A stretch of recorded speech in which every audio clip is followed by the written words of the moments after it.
Hi friends, இன்றைக்கி Sunday. இன்றைக்கி எங்கள் வீட்டில் சண்டே ஸ்பெஷல் வந்து அயில மீன் குழம்பும் கெண்டை மீன் வறுவலும் தாங்க. அயில மீன்னா தம்பி கொஞ்சம் நல்லா சாப்பிடுவாங்க, அதில் முள்ளும் கொஞ்சம் கம்மியாக இருக்கிறதுனால பயப்படாமலே கொடுக்கலாம். அதனால் ஒரு 2 மீன் மட்டும் வாங்கிட்டு வந்தாங்க. நான் இன்றைக்கி மதிய சாப்பாடு சமைக்க ஸ்டார்ட் பண்ணதே 12:30 மணிக்கு மேலே ஆயிடுச்சுங்க.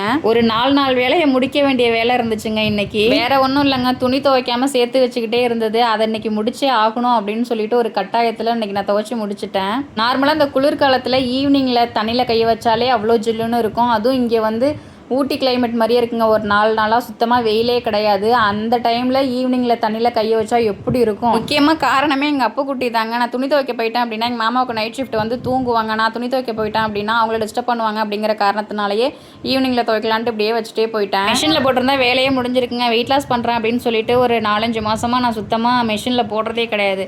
கையிலேயே துவைச்சி பழகிட்டேன். இப்போ நான் மிஷினில் போடுறதுமே எனக்கு பிடிக்கல. அதுவே பழக்கமாகவே போயிடுச்சு. துணி எல்லாத்தையுமே துவைச்சி முடிக்கிறதுக்கே எனக்கு 12:30 ஆயிடுச்சுங்க. நான் பிளான் பண்ணது 1:30 கிலோ சமைச்சு முடிச்சிடணும் அப்படின்னு சொல்லிட்டு, ஆனால் எனக்கு மீன் க்ளீன் பண்ணுறதுக்கே 1/2 hour ஆயிடுச்சுங்க. 1 மணிக்கு மேலே தான் நான் சமைக்கவே ஸ்டார்ட் பண்ணேன். மீன் க்ளீன் பண்ண ஸ்டார்ட் பண்ணுறதுக்கு முன்னாடியே நான் அரிசி எல்லாமே ஊற வச்சிட்டேங்க. உலையும் நல்லா கொதிச்சிருச்சு.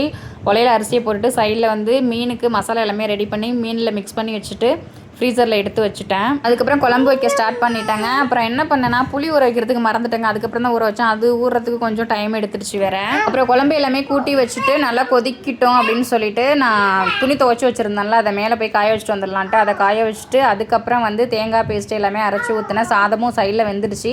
அதையுமே வடித்து வச்சுட்டேன். கெண்டை மீனில் தலை வாழை போட்டு குழம்பு வச்சிருக்கலாம். பட் நான் எனக்கு நாட்டு மீன் குழம்பை விட கடல் மீன் குழம்பு தாங்க ரொம்ப பிடிக்கும். அதனால் வந்து தலையும் வாழையும் வந்து மற்ற பீஸ் வறுக்கிறோம்ல அது கூடவே மிக்ஸ் பண்ணி வறுத்தரலாம் அப்படின்ட்டு முடிவு பண்ணிவிட்டு அயில மீனை மட்டும் குழம்பு வச்சேன். 2 மீன் மட்டும் தாங்க போட்டு நான் குழம்பே வச்சேன். வீடியோ எடுக்காமல் நான் சமைச்சிருந்தேன் அப்படின்னா 2 மணிக்குள்ள முடிச்சிருப்பாங்க. வீடியோ எடுக்கிறதுனால கொஞ்சம் லேட் ஆகிடுச்சு. அப்புறம் எல்லாமே சமைச்சு முடிச்சிட்டாங்க. ஒரு 2:30 மணி ஆகிடுச்சு. அப்புறம் என்ன சாப்பிட வேண்டியது தான்.